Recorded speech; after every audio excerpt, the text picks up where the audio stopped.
भाजपच्या कोर वोटरमध्ये पसरलेली नाराजगी ही त्यांना पुण्यामध्ये अनुभवायला मिळाली आणि त्याच्यानंतर त्यांनी जो अभ्यास गट स्थापन केला आहे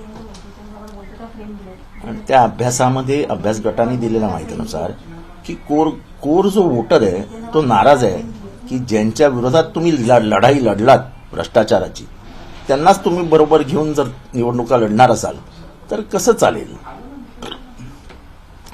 आणि 3 राज्यांच्या निवडणुका झाल्यानंतर आता त्यांना आत्मविश्वास आलाय की आपण एकला चल्लो रे केलं पाहिजे.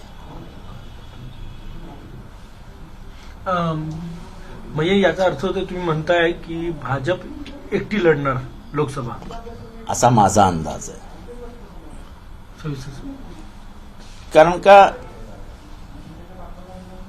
जे उर्वरित लोकसभेचे महाराष्ट्रातले खासदार आहेत हा प्रत्येक जण ह्या प्रयत्नात आहे. अमृत नोनी आर्थो प्लस ये एक प्रूवन फॉर्मूला है. इसमें मौजूद नोनी फल के गुण और आयुर्वेदिक जड़ी बूटियां शरीर को जरूरी पोषक तत्व देने के साथ साथ हड्डियों और जोड़ों के घिसने उनमें होने वाले सूजन और दर्द को रोकने में मदद करता है. दर्द मुक्त जीवन के लिए अमृत नोनी आर्थो प्लस. की आपल्याला कमळ निशाणी मिळावी याचा अर्थ ते कमळावरती लढायला तयार आहेत. त्यामुळे भाजपचं काम हे बाहेर असलेले खासदारच करणार आहेत. एक प्रश्न स्वाभाविक उपस्थित होणार याच्यावर की याचा आधार काय. याचा आधार माहिती, संबंध, चर्चा, रात्रीची भेट, ती कोणाबरोबर झाली, कशी झाली, कुठे झाली हे काही सांगण्याची गरज वाटत नाही. पण जे तुम्हालाही समजतंय, तुम्हाला पत्रकारांना माहित नाही अशातला काही प्रश्न नाही आहेत. आणि ही माहितीचा दुजोरा तुमच्यातल्या एका ज्येष्ठ पत्रकारानेच दिला की अशी बैठक झाली.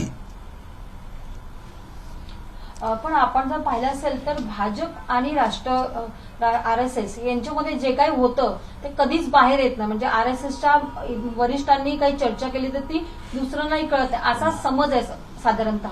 आणि याचा अर्थ असा आहे का की आता जितेंद्र आव्हाड देखील संघाच्या किंवा भाजपच्या जवळ आलेल्या आहेत की मी एकदम जवळ गेलोय. तुम्हाला माहित नाही, मी एकदम कोर गटात गेलोय त्यांच्या.